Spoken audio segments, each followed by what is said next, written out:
मुंशियारी नगर में जगह जगह कूड़े का ढेर लगा हुआ है। व्यापार मंडल अध्यक्ष प्रमोद द्विवेदी ने कहा कि मुंशियारी नगर में सफाई व्यवस्था चरमरा गई है, तो कांग्रेस नेता मनोहर टोलिया ने कहा कि मुंशियारी नगर पंचायत चुनाव के 2 माह बाद ही सफाई व्यवस्था पटरी से उतर गई है।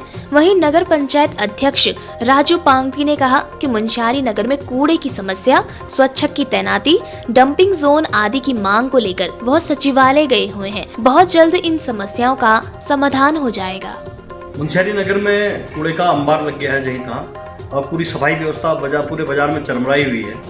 और चूंकि अब नगर पंचायत गठित हो गया है, पहले इसकी जिम्मेदारी जिला पंचायत के द्वारा हुआ करती थी। जब जिला पंचायत के ईओ से हमने बात की तो उनका कहना था कि अब नगर पंचायत ही इस व्यवस्था को देखेगी, उनको बजट जारी हो चुका होगा, लिहाजा जो है आप नगर पंचायत से ही बात करें। परंतु दुर्भाग्य है कि मुंशियारी में अभी तक नगर पंचायत गठन तो हो गया है, लेकिन अस्तित्व में आता हुआ कहीं दिख नहीं रहा है। अब जिनको इतना बड़ा जनाधार जनता ने दिया, इतने बहुमत से जनता ने जिताया, वो 2 महीने से यहाँ पर कोई नगर पंचायत है या नहीं पता नहीं चल पा रहा है। पिथौरागढ़ जनपद में जिलाधिकारी विनोद गोस्वामी की अध्यक्षता में विदेशी मदिरा की दुकान के लिए प्रथम चरण की लॉटरी का आयोजन किया गया। इसमें 5 विदेशी मदिरा की दुकान के लिए लॉटरी निकाली गई, जिसमें थल, बिण, मतकोट, दुनी व पंगा पानी को लॉटरी के माध्यम से दुकानें आवंटित की गयी। थल के लिए भुवन चंद्र पांडे, बिण के लिए भोपाल सिंह देवपा, मतकोट के लिए नीरज उपाध्याय, दुनी के लिए सूर्यकांत तथा बंगा पानी के लिए बलवंत सिंह को दुकान आवंटित हुई। चिपको आंदोलन की प्रणेता गौरा देवी की जन्म शताब्दी एवं चिपको आंदोलन के 52 वर्ष पूर्ण होने पर चमोली जनपद के रैनी गांव से चली जन जागरण यात्रा आज पिथौरागढ़ पहुंची। स्थानीय लोगों द्वारा यात्रा का स्वागत पुष्प गुच्छों के द्वारा मानस एकेडमी के सिटी कैंप में किया गया। इस दौरान एक वन संरक्षण गोष्ठी का भी आयोजन किया गया। गोष्ठी में जिला संयोजक डॉक्टर अशोक कुमार पंत ने यात्रा दल एवं समस्त आगंतुकों का स्वागत करते हुए कार्यक्रम की अवधारणा रखी। उन्होंने कहा कि वृक्षों के कटने को रोकने के साथ ही 10 गुने अधिक नए वृक्ष भी लगाने होंगे।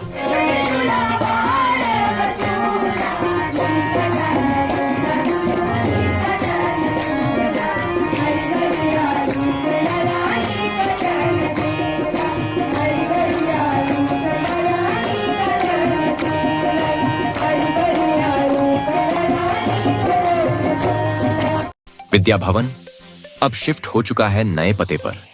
पुनेठा कॉम्प्लेक्स खड़ी गली गांधी चौक पिथौरागढ़। सभी कॉपी किताबों और स्टेशनरी पर 50% तक की छूट।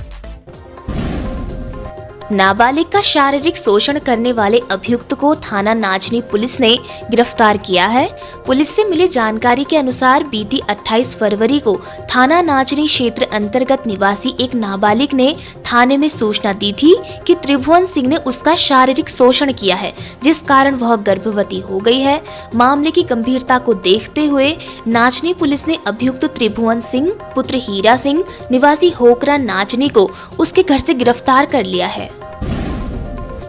नगर निगम पिथौरागढ़ के पार्षदों ने प्रभारी निरीक्षक कोतवाली पिथौरागढ़ को ज्ञापन देकर नगर के विभिन्न वार्डों में आए दिन हो रही चोरियों की घटनाओं पर चिंता व्यक्त की। उन्होंने कहा, चोरी की घटनाओं को अंजाम देने वाले आरोपी शातिर व आधुनिक हो चुके हैं, जो सीसीटीवी को भी मात दे रहे हैं। उन्होंने चोरों के खिलाफ कड़ी कार्रवाई करने की मांग की है।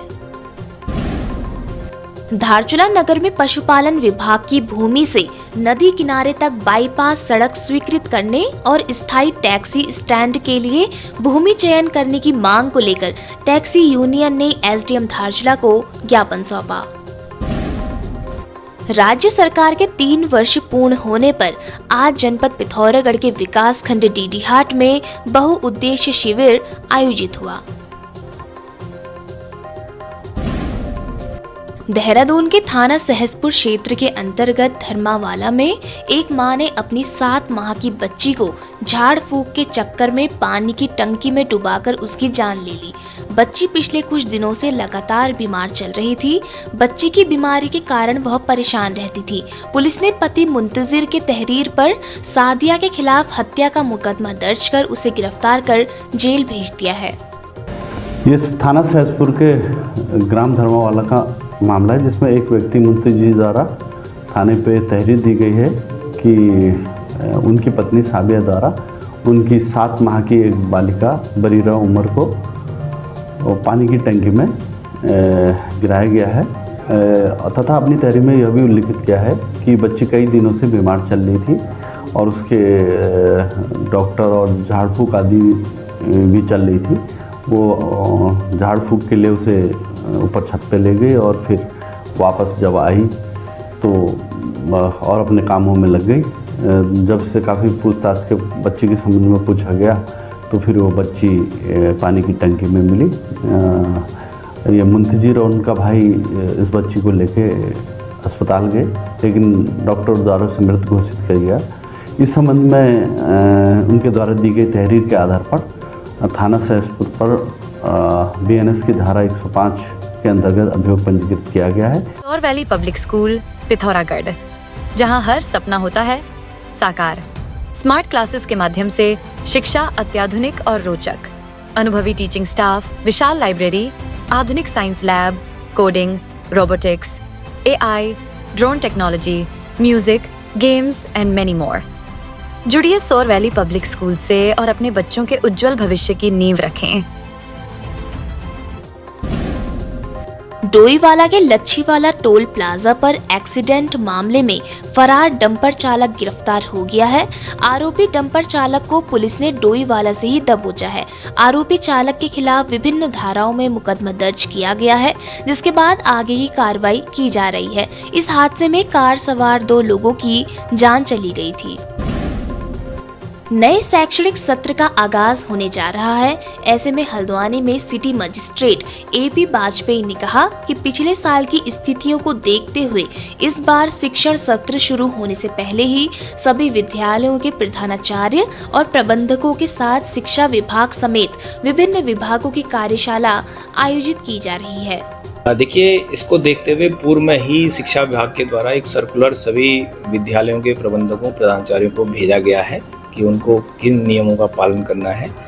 दूसरा, इसमें एक 27 मार्च को एक वर्कशॉप का आयोजन किया जा रहा है, जिसमें प्रशासन के लोग, शिक्षा विभाग के अधिकारियों के साथ साथ विद्यालयों के प्रबंधक और उनके प्रधानाचार्यों को बुलाया गया है और वहाँ पर जितने भी नियम हैं, चाहे वो यूनिफॉर्म से संबंधित हों, फीस से संबंधित हों या पाठ्य पुस्तकों से संबंधित हैं, इनके बारे में भी उनको अवगत कराया जाएगा ताकि हल्द्वानी के मुखानी थाना क्षेत्र में काला ढोंगी रोड पर कमलुआ गांजा के पास भीषण सड़क हादसा हुआ है, जहां ट्रक ने बाइक सवार एक व्यक्ति और उसके मासूम बेटे समेत एक अन्य बच्चे को टक्कर मार दी। हादसे की सूचना मिलते ही मौके पर पहुंची पुलिस ने तीनों घायलों को अस्पताल पहुंचाया, जहां डॉक्टरों ने तीनों को जांच के बाद मृत घोषित कर दिया। वहीं ट्रक चालक को हिरासत में ले लिया गया है।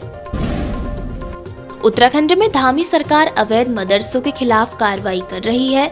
अब तक 136 मदरसे जांच में बिना मान्यता और रजिस्ट्रेशन के पाए जाने के बाद सील कर दिए गए हैं। ज्यादातर अवैध मदरसे उधम सिंह नगर, देहरादून और हरिद्वार जिले में पाए गए हैं, लेकिन अब इस कार्रवाई के खिलाफ जमीयत उलेमाए हिंद के अध्यक्ष अरशद मदनी ने सुप्रीम कोर्ट का दरवाजा खटखटाया है।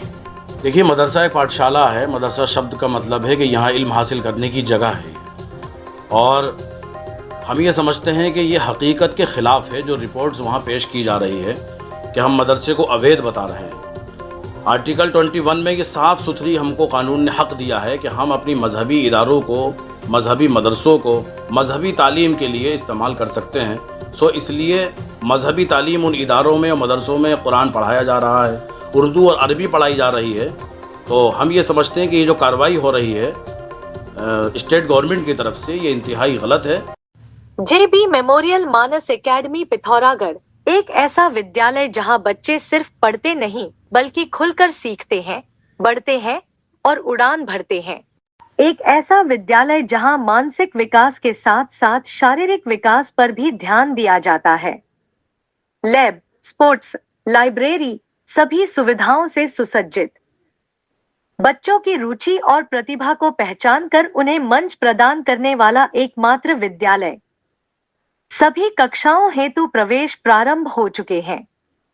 आज ही संपर्क करें और अपने बच्चे को दें एक नई शुरुआत। खबरों में बने रहने के लिए न्यूज़ PTS TV को सब्सक्राइब करें और बेल आइकन दबाएं और साथ ही फेसबुक पर न्यूज़ PTS TV पेज को लाइक या फॉलो करें।